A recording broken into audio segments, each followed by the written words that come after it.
Oi, seja bem-vindo, eu sou a Alice, essa é a sala do sétimo ano e nós vamos falar sobre os 7 povos das missões. Os 7 povos das missões eram organizados pelos jesuítas. A Ordem Jesuíta, conhecida também como Companhia de Jesus, foi criada em 1534 por Inácio Loyola. É ele. Eles chegaram aqui no Brasil em 1549 e ficaram primeiramente em Salvador, onde construíram a primeira escola para ler e escrever da América. Eles tinham como deveres cuidar da catequização dos índios, da educação dos filhos dos colonos e da formação dos sacerdotes e da elite intelectual. Os jesuítas eram completamente contra a escravização indígena. Eles construíram no Rio Grande do Sul as missões, aldeias onde ensinavam os índios a ler, escrever e tudo sobre a religião católica. Eles tinham como objetivo espalhar a religião católica junto com escolas para ler e escrever pelo mundo inteiro. Agora, Victor vai prosseguir. Bom dia, eu sou Victor e vou falar um pouco sobre as edições jesuíticas. A organização dos 7 povos era semelhante à organização do povoado espanhol, tendo no meio uma praça e em volta diferentes edificações. Nos lados da praça havia um complexo que era formado pela igreja, casa dos padres, cemitério e cultivação. No cabildo era onde vivia o conselho dos caciques, que representavam seus poderes. Os jesuítas podiam participar desse conselho, porém não interferiam nas decisões indígenas. A casa dos índios era caracterizada por ter uma varanda e no interior se tinha uma tina. No Cotiguaçu era onde vivia viúvas, mulheres com maridos a longas distâncias, órfãos e donzelas. O cemitério era dividido em 4 partes: meninos, meninas, homens e mulheres. No meio, dividido uma cruz. Por favor, continue como colega André. Boa tarde, eu sou a Andréia. Vou falar um pouquinho sobre o sítio e sobre as minas de São Miguel. O sítio arqueológico de São Miguel é um dos sítios arqueológicos mais completos das reduções, localizado no Brasil e um dos mais visitados. Em 1983, as ruínas foram consideradas patrimônio histórico pela Unesco. Nesse sítio arqueológico encontraram-se as ruínas da igreja de São Miguel, construída entre 1735 e 1745 pelo arquiteto italiano Jean Battista Primão. A igreja foi construída com grandes blocos de pedras encaixados uma a mão de obra foi toda indígena. Nessa igreja havia 3 naves com 5 altares dourados, cobertos de imagens de santos, talhadas pelos índios. Agora eu vou falar um pouquinho sobre o sino.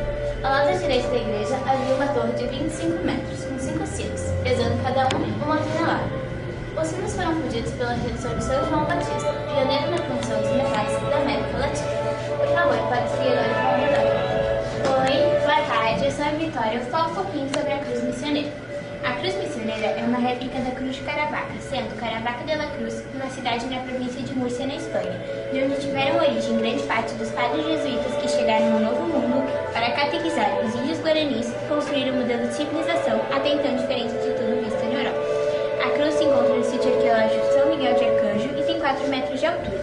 Esculpida em um único bloco de pedra grés, um verdadeiro monólito, seu peso é desconhecido, mas acredita-se que deve pesar algumas toneladas.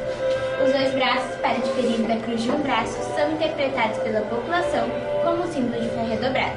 A cruz é considerada um objeto místico do território denominado Território das Missões, que abrange o noroeste do Rio Grande do Sul e áreas do Paraguai e Argentina. Por favor, prossiga com Daniel. Boa tarde, eu sou o Daniel e vou falar um pouco sobre os 7 povos das missões.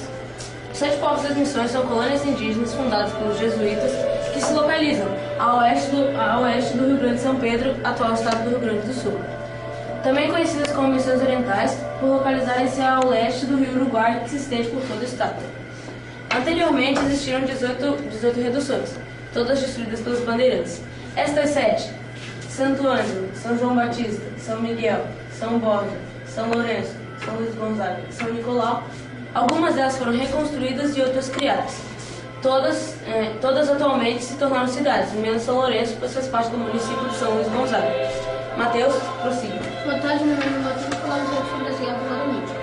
Então, as guerras guaraníticas foram um violento conflito que envolveu os índios guaranis e as tropas espanholas e portuguesas no sul do Brasil, logo após a assinatura do Tratado de Madrid, em 1750, que revogava o Tratado de Tordesilhas.